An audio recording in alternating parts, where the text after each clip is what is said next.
Hi, I'm Caroline, and this is Draw My Culture. In my family, we have many different customs and traditions. My mom and my dad each come from diverse backgrounds. My mom, for example, is of Northern European heritage. Her great-grandfather, Carl Johnson, immigrated from Sweden from her land and opportunity in America. At that time in Sweden, land was owned in a co-op sort of way. Fun fact, up until the end of the 1800s in Sweden, people actually got their last names based on their father's first names.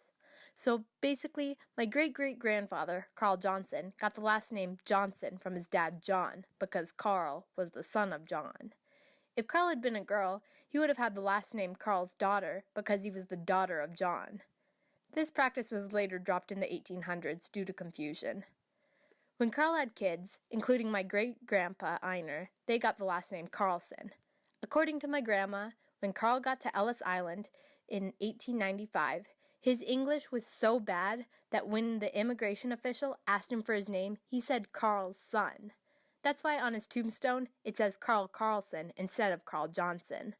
Once living in America, Carl and his family all changed their last names to Carlson.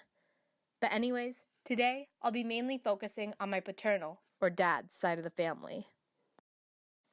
My dad, Dennis, was born in the Philippines, a country made up of more than 7,000 islands off the coast of southern China and Vietnam.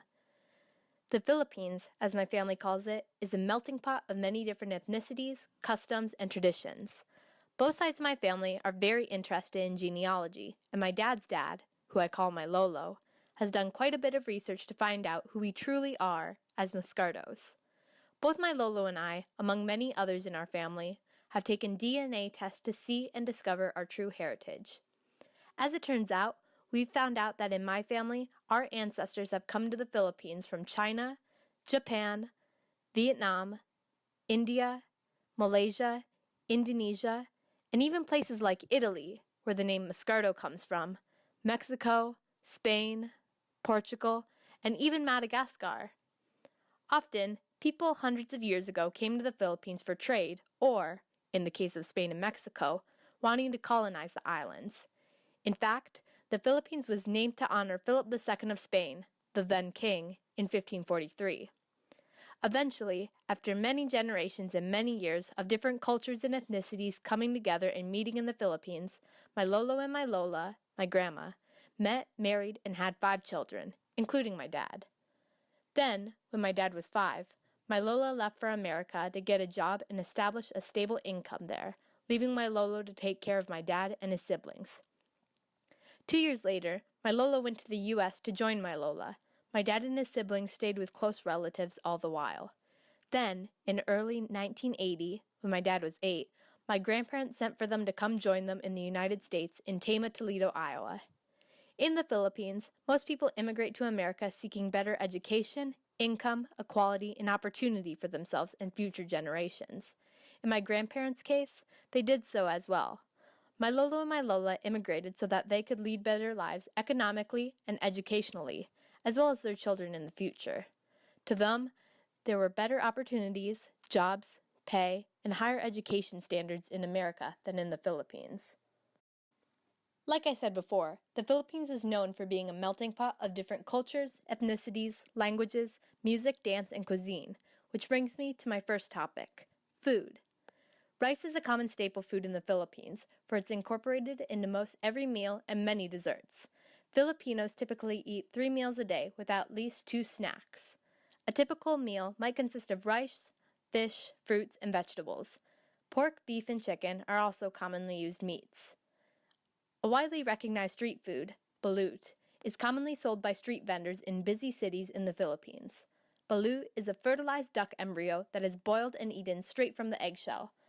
I personally have not eaten balut before, but according to my Lolo, you either love it or you hate it. Also, one of my personal favorite dishes from the Philippines is adobo. Adobo is essentially a meat stew that consists of chicken or pork and various spices and sauces, such as garlic or soy sauce.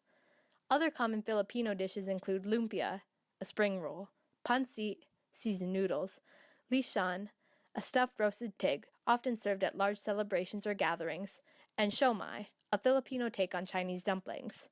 Rural families usually eat all meals together, while urban families eat at least breakfast and dinner all at once, like in America. Eating with the hands is present in rural areas, although the practice is less common in larger cities and towns.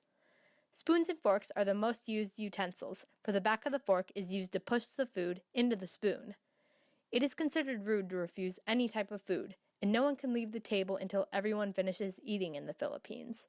Guests are expected to be appreciative of their food by enjoying it and thanking the chef heartily. Fun fact: tipping is not practiced at restaurants in the Philippines, although a tip is included in the bill at fancier restaurants. Although proper etiquette at the table is important, schooling is more so in the Philippines, which brings me to the next topic: education. Education is important in the Philippines, with a mandatory 13 years of schooling, but attendance is not enforced as much as it is in the U.S. Typically, children attend 2 years of preschool and 1 year of kindergarten prior to beginning primary school at age 6 to 7. Primary school lasts 6 years, although some schools offer a 7th year to help prepare for secondary school, or what Americans would call high school. Classes are taught in both English and Filipino, and uniforms are common in both public and private schools, which run from June through March. Unlike in the U.S., in the Philippines, you are supported by your parents by getting you through college. In the U.S., however, at age 18, you are free to decide what you want to do with your life, and you are on your own. Speaking of family, oftentimes, members of the family move to work overseas to send money home to support their children's education, as did my Lolo and Lola did for my dad and his siblings before they all immigrated to the U.S. Overall, the importance of family shines through in Filipino culture. As my Lola said, Filipino culture is family-oriented, with closer family ties and respect for elders. Parents take care of children until they graduate from college. Children, in return, take care of their parents in old age. Even though our family has been in the U.S. for almost 50 years, we still stay close to family, relatives, and friends. We eat Filipino foods, follow some traditions, and identify ourselves as having Filipino roots. We incorporate Filipino culture into our everyday lives by having good manners and being respectful and treating everyone equally. We are guided by our parents with advice on every aspect of good citizenship. That is Filipino heritage. Treating everyone irrespective of race, color, or religion is the American culture. In fact, this can be shown in drastic differences between Filipino and American culture.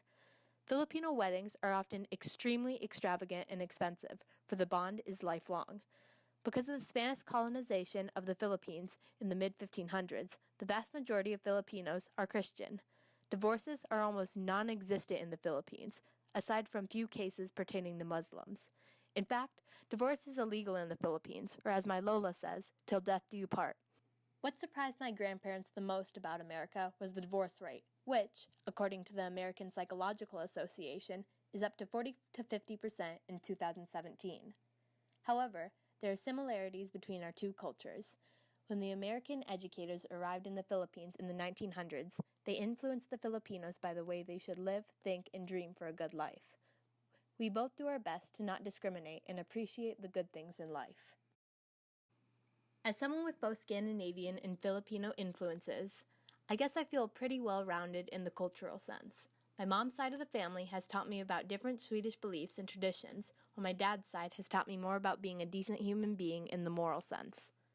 I'm proud to be Swedish and Filipino, and thankful for such an amazing family.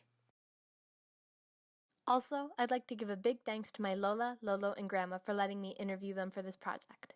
Without their help, this project may not have been as thorough. Thank you so much for letting me draw my culture.